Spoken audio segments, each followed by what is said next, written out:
What up, gamers? I'm Jason. I'm Julie. And today on Dice and Dragons, we are going to be reviewing the deck building game, The Few and Curse. Now, this is based on the comic book by Felipe Cagano and Fabiano Neves. Now, this is designed by Mike Gnade and published by Rock Manor Games.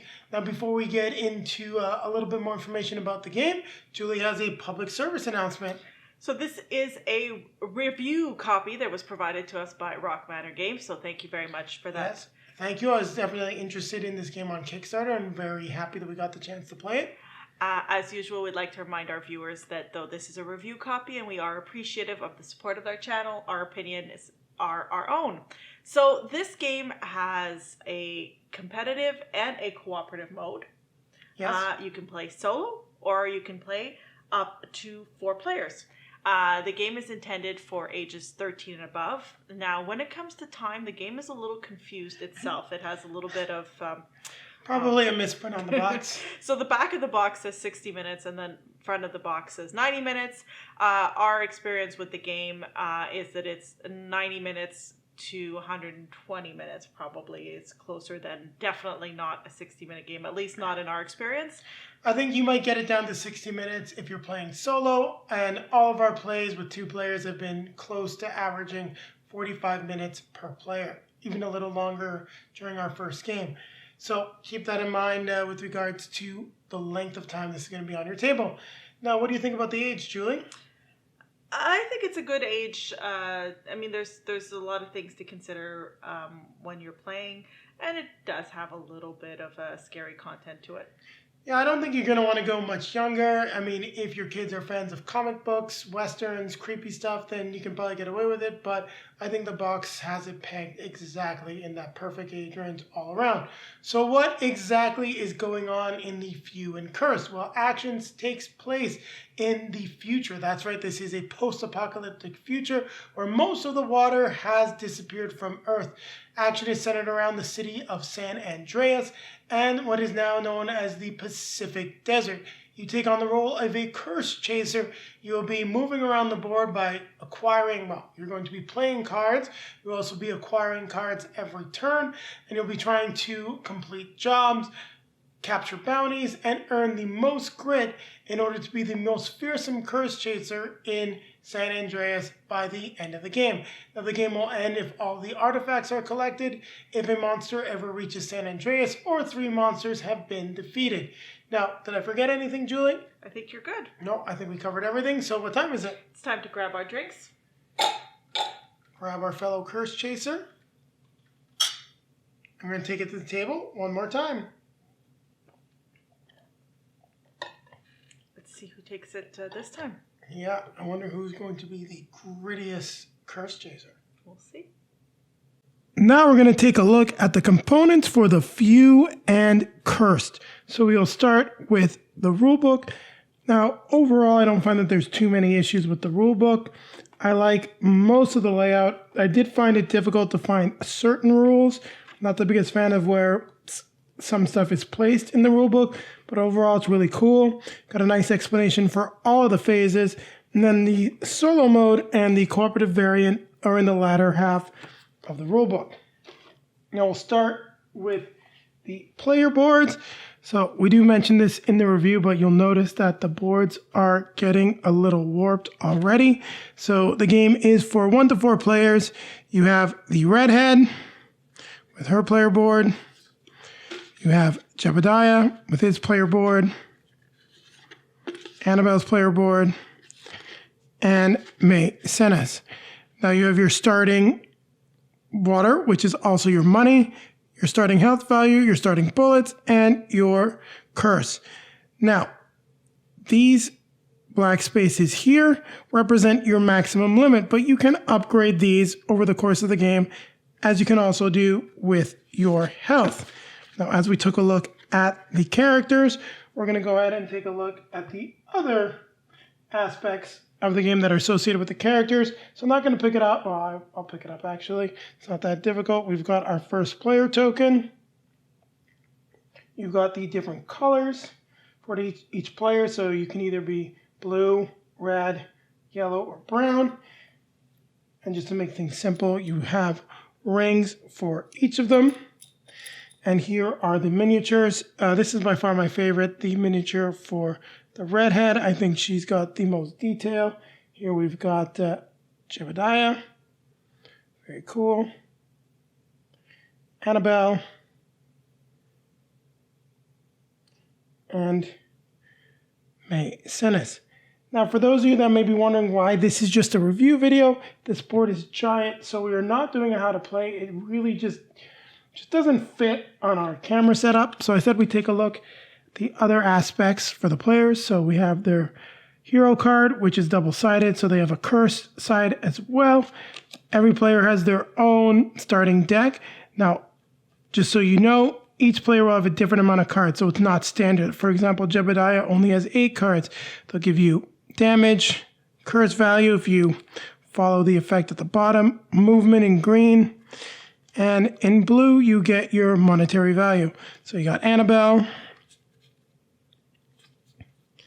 as well as Maecenas. And he's got a pretty cool action of gaining $7.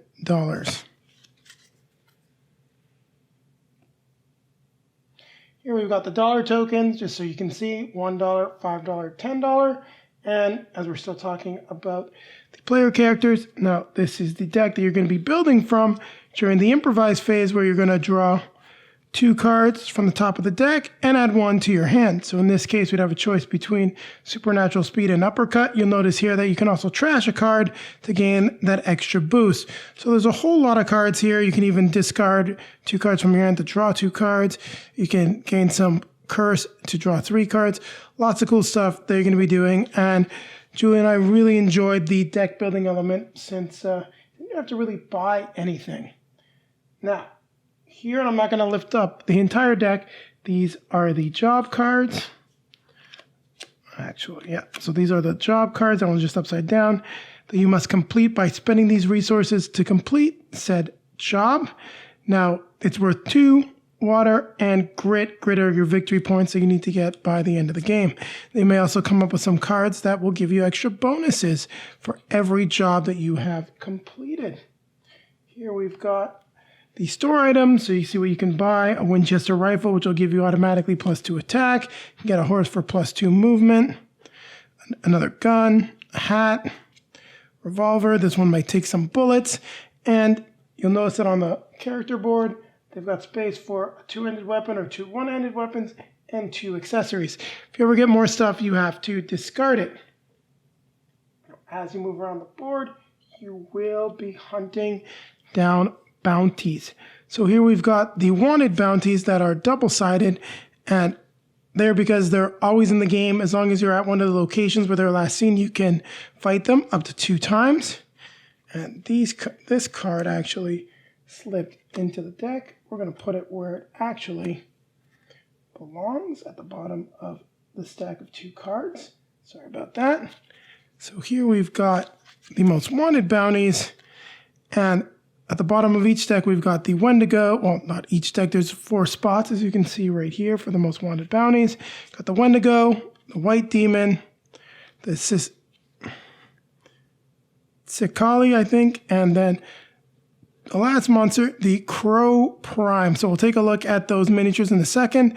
Other than that, we do have a whole bunch of other most wanted bounties that you can take on. Got to go to the location, beat them, and then you gain the reward at the bottom of the cards. Let me just move them a little higher up. Realize that I slid those off camera a little bit, but you got the idea of what I'm talking about.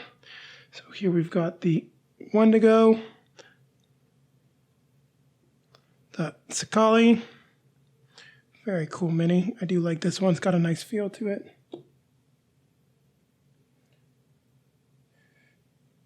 Crow Prime. And I'm drawing. Almost forgot the name of the other one. This one is known as the White Demon. So we've taken a look at all the minis, most of the cards. We'll talk a little bit about the artifacts. Now these get placed at the named locations on the board. I'm going to try to open up the board to show it to you. It might not go very well. We'll see. But these will be at these locations. They'll be face down so you won't be able to see them. You can also get an upgrade. I know our game came with one. So we do have wooden components and stickers, so you can use those instead of the cardboard tokens. Now, artifacts are very powerful. They give you grit for scoring at the end of the game, and some very high values such as 4 movement but +1 curse, the twins which give you +3 fight but also +2 bullets. Just lots of really cool stuff in these artifacts, and you're definitely going to want to get them. What's great about them is when you acquire them, they go directly into your hand. Now we've got 2 stacks of cards because I was running out of room. So we've got 2 types of encounters. The ones that say verses on them are your regular encounters. And these other ones are cursed encounters that happen at cursed locations. So look at the cursed encounters first. So you see what happens, caravan for water. You have to pay the value, and you will gain the benefits, potentially. They can be good, they can be bad. Now, the other type, the bluebacks here, will happen either in desert, ruins, or canyons. You'll read through them, and once again, they can be good or bad effects as well. So there you have it. We've taken a look at all the components except for this giant board. Like I said, I'm going to do my best to open it up. Before I completely open it, it is double-sided, so you can see there is a harder side when it comes to certain movement values. Now, I'm just doing my best here. The board is gigantic. I'm going to open it up off camera. I typically hate doing this, but in this case, I really think it's for the best. And I'm going to show you the board actually lengthwise. So we can get it low. You can see what we got on this part of the board. You can see what is on as I flip it open over here. Sorry, it's a little awkward, but keeping the board a little more together lets me show you. So you can see the locations and the values that you need to move around the board, as well as what we get over here for the wanted bounties and some places for the cards. Well, that worked out better than I thought it would. So there you have it. We've taken a look at all of the components for the few and cursed. Now keep it right here, as Julie and I are going to be coming back at you with our review of the game. The few and cursed. What did you think of the game? So I wasn't sure when you described this. You said, yeah, we're going to play a Western. And I thought, Western? Westerns aren't really your thing or my thing. However, I would say that it's just the perfect amount of Western. I think you don't have to be a huge Western fan to enjoy it, but I think it'll just be enhanced if you are a Westerns fan. I also think you'll enjoy it if you actually know the property. Now, this property first came to my attention when the game was announced. Unfortunately, I've yet to find a chance to read the comic book. I'm hoping that the Pledge Manager will open for the Kickstarter for the trade paperback soon, so that it'll be coming my way, but I'm very interested to actually read the source material. Now, as Julie mentioned, I'm not a big Western fan. Now, you might be able to see behind me, we've got Western Legends, which I think also has just the right amount of Western feel. I think we only own one Western movie, which is the Magnificent Seven. So that'll give you an idea as to how our tastes align in that category. Also, this is the Weird West, so there's supernatural things. That also goes very much with our tastes as well. So let's start with the positives about the game. Julie, what do you want to start with? Well, it's a deck builder. So we always, well, at least I appreciate a deck builder. Now, it's also a deck building adventure game. Yeah, so this deck builder had a different mechanic that I found pretty interesting. When you improvise every turn, you pick up 2 cards and you decide which one you want to keep, and you put it into your hand right away. So it does definitely impact how you're going to play your turn, and I thought that was interesting. Now, it did, I find, add a fair amount of length to the plays. Yeah, so I was going to say, the improvise is a fantastic mechanic. I love it. I actually like the fact that you don't have to worry about buying cards, that this is a deck builder without any type of currency. I think it's really cool. I love the improvise mechanic. But as Julie says, it drastically affects the game time. So it's like a double-edged sword. I would say, how long did each of us take to pick a card every turn? 30 seconds to a minute, depending on the situation? Yeah, well, because you have to basically... Well, sometimes it was quicker. Yeah. Unless, I mean, you can go into, the thing is, you're drawing 4 cards leading up to your turn. you don't know what the player before you is going to do. You have to wait and see until the player before you finishes what they're going to do, because it's going to have an impact on what is available for you to do as well. And then you have to kind of decide, okay, do I want to go for this or for that?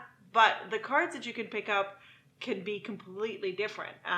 You definitely have a little bit of thinking to do to adjust what you want to do. So let's talk about what you can get on the cards. Now, in the Few and Curse, because we didn't do a how to play, you get cards that will enhance your movement, they will enhance your attack, they will actually increase your curse value, which is a good and a bad thing depending on the situation that you're in.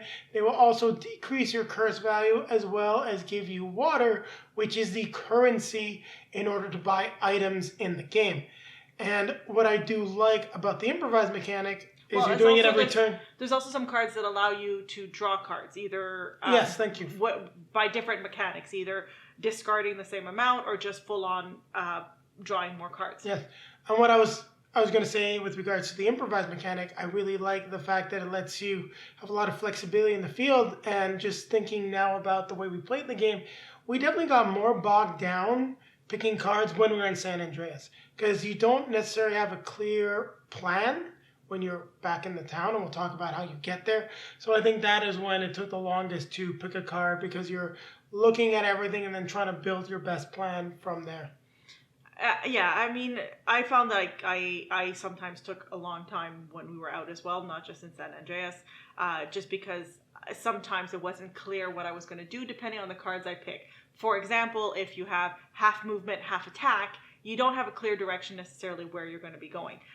So it could be interesting. What you pick up can determine where you're going to go from there. So that was interesting. I mean, for me, I don't know the property, but I thought the cards were pretty thematic. I love the art. Let's straight up say it. The art is fantastic. I've seen the art from the comic book. It is the comic book art. If you are a fan of this comic book, you want to play the experience on the table, you definitely need to look at picking up this game. So I only played with one character. I played with Annabelle, the redhead. And I think she's pretty powerful. I did enjoy playing her. She has a lot of curse tolerance. She's not very strong. She only has 2 health, but she's definitely got a lot of curse potential. So it allowed me a fair amount of flexibility in the different cards that I was playing.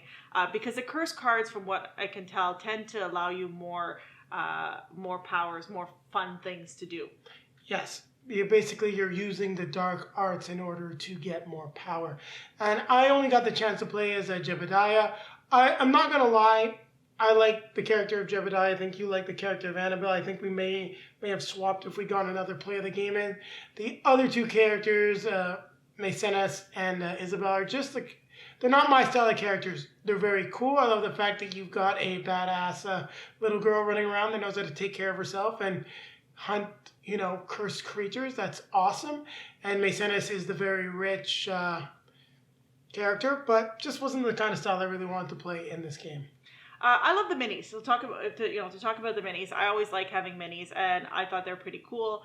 The monsters are pretty intricate. They're pretty cool. I enjoyed having that added. I think, for me personally, I think it adds a lot to have minis versus, if it had standees. I think it's definitely cool. No, the minis definitely do increase the table presence. Now, they're not the most detailed minis. However, I will say I find that they spent more detail on your mini Annabelle. She seems more detailed than all the others. The monsters are very distinct, and I do really enjoy having that, just that 3-dimensional presence. Even when you get it with standees, as Julie's saying, though, it just still makes everything look flat. And in a game with all these vibrant colors and interesting cards, I feel like the minis go a long way. So to go to table presence as well, this has a huge board. That's one of the main reasons why we didn't do the how to play, because the huge board is very difficult to film. And as you saw during the components, it is double-sided. So we only played on the standard side. The reverse is a little bit more challenging, makes movement and things like that difficult. So I would say that if you want to use the other side, well, I do love the fact that it's night. It's probably suited for when you're going to be wanting to play this game for a longer period of time. So I do enjoy the board. I do think it's nice to have a place where you can put all the cards and things like that, and I think it adds to it. I do like also the element of having encounters, and that the encounters in non-cursed areas tend, for the most part, to be positive. and add something, give you something cool. So I thought that was pretty cool. I also liked how the cursed encounters aren't necessarily negative, but it's risk versus reward. It's going to cost you something, and depending on what you're willing to pay, you're going to get a different reward. So I really like that aspect of the game. Now we should talk about the bounties. I don't think there's really much to talk about there. There's different difficulties. You defeat the bounties, you get the reward. I like the fact that it's very clear where they are. I also really like that with the regular bounties, you can attack them twice, which does give you an opportunity to still get some grit, get some resources, even if you get a bad hand, for example. Yeah. So, I mean, this has all of the elements of things that we like. We've talked a lot about positive things. Yeah, we didn't talk about the jobs yet, though. What did you think about the job system? The jobs are interesting. I mean, for me, they didn't really factor all that much because you can only pick up new jobs when you go back to San Andreas. And every time I went back, I preferred to go to the shop to refill my bullets or to pick something up. So yeah, the shop is where you can, we didn't mention, is where you can buy upgrades, so horses and guns and all that fun stuff. Sorry for cutting you off. Yeah, depending on what comes up, what cards come up. Now, with my character, she has a few more cards, so it allows me, it's one of the advantages, it allows me to stay out a little bit longer. So I don't have to go back, because you go back to San Andreas when you reshuffle your deck. When you reshuffle your deck. So I didn't have to go back quite as often. So when I did go back, I needed to shop more than I needed jobs. Yes. I like the jobs. It's definitely an interesting way to play. Depending on the cards you can get, it can be very powerful just going around the board, completing jobs, and getting points. You don't actually have to fight anybody. Now, you probably want to try to pick up some artifacts because they're very powerful, and they're going to come in incredibly handy, especially when you have to engage with some of the monsters, which will spawn if you don't have a monster spawn by 21 grit. So that's just in the game to make sure that it advances. And I appreciate that there's rules to make sure that everything keeps going and keeps flowing. So I guess for the negative aspect of it, we talked a little bit about it. There are some things that make the game last longer. And to me, one of the things that I didn't like as much is the fact that you're less engaged in the game when other players are playing. And we only played a 2-player game, but I can only imagine what it would be like with multiple players because there's not much you can do while another player is doing what they have to do. I mean, you don't really have to pay attention to what they're doing because it doesn't really affect what you, besides if you get robbed, right? Like you can rob another player. Yep. Besides the nice thing about that, I just want to mention because you're bringing up the mechanic, is that even though you're robbing a player, the negative effects aren't very bad for that player, but the reward that you get in the situation, provided you can do it, is very good. So there's incentive to do it, but it's also not going to anger someone necessarily at the table. Now, you might knock them out and send them back to San Andreas because they will lose 1 health, but overall, not too bad of a thing. So for me, that was long. There are times that it felt like it took a long time before I got to play again. And I don't like tuning out like that. I like to be a little bit more involved in the game. So for me, that was a little negative. I think that might have happened, and it's happened to me as well. So I'm agreeing with you. I completely support your point.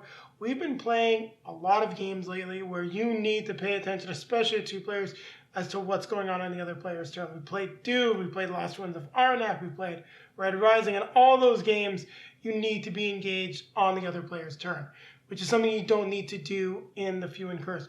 I do 100% agree with you, though. Potentially the way that, we're saying about 45 minutes per player for a whole game, we probably took about, 10 turns or so? So, I mean... I can see that that get really long playing with 4 players. And except that, I mean, you want to play devil's advocate. It could be fun at a games night because as people are playing, you can interact. I mean, I don't even remember what that's like. It feels like this pandemic has lasted 10 years. But I do recall a time when we did have game nights where you could be having a conversation with the people around you while other people are playing. So that could be part of the social fun aspect. But at a 2-player game, the way we were playing it, I got bored and tired because let's face it, as we mentioned, we have a little one that keeps us rather active during the day. So by the time we play, I need to be engaged. Otherwise, my brain starts telling me that I am tired and that it's time to go to bed. Yes. So, I mean, that for me probably is what has the most negative impact. So it's not necessarily a bad thing. It just, for me, made the game really long. No, and I agree with you. The other thing I wanted to talk about is the cooperative mode. Now, I really appreciate the fact that this has a solo variant and a cooperative mode.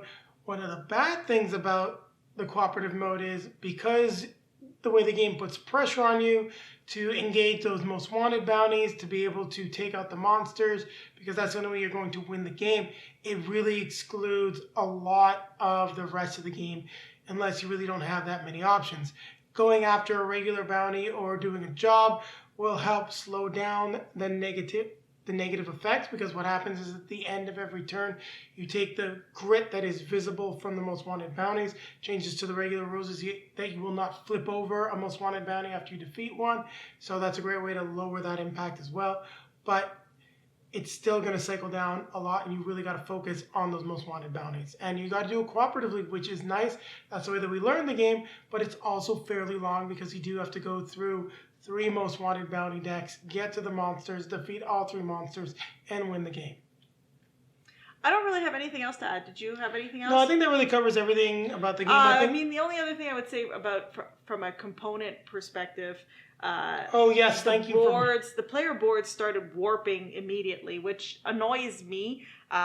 It's a pet peeve, I guess. But when I'm playing and I have stuff, when the board is wobbly, it just drives me batty. Yeah. So the board did not warp, the player boards warped, and the cards started to warp. Now we do keep the games in our basement. It is a little cool down here, but we have very few games that have had that type of reaction. So just to put it out there, I don't know if it's our copy, but that is definitely something that occurred with the game.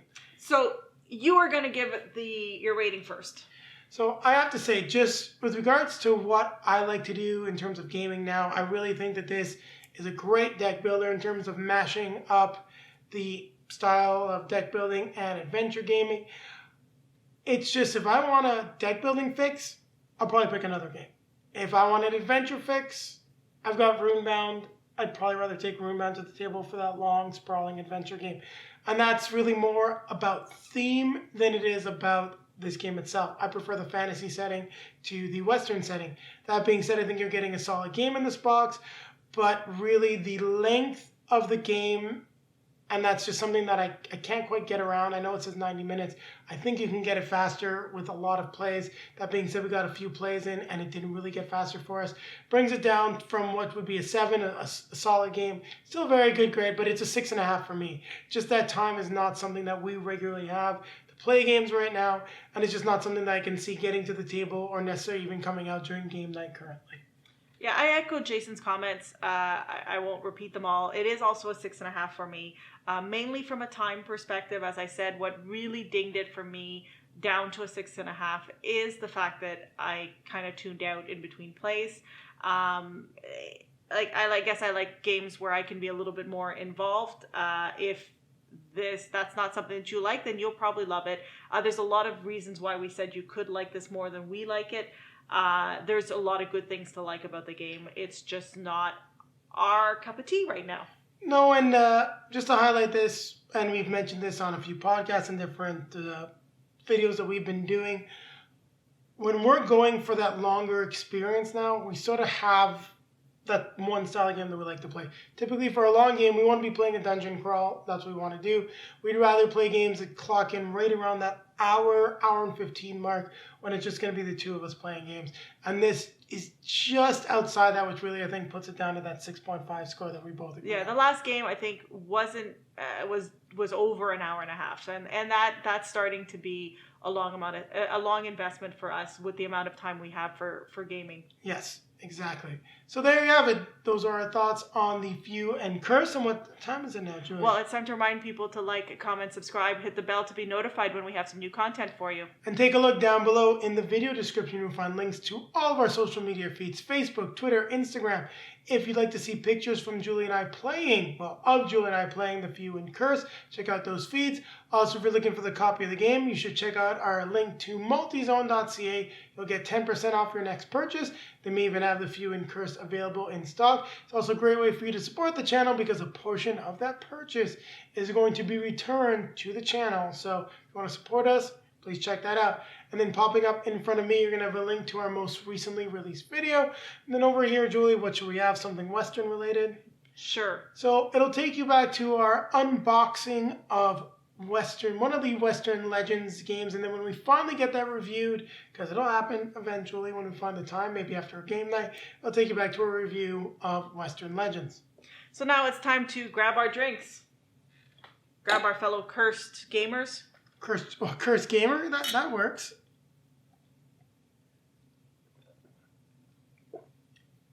We're going to keep playing games. Keep playing games. I'm interested to see when this hits the table again.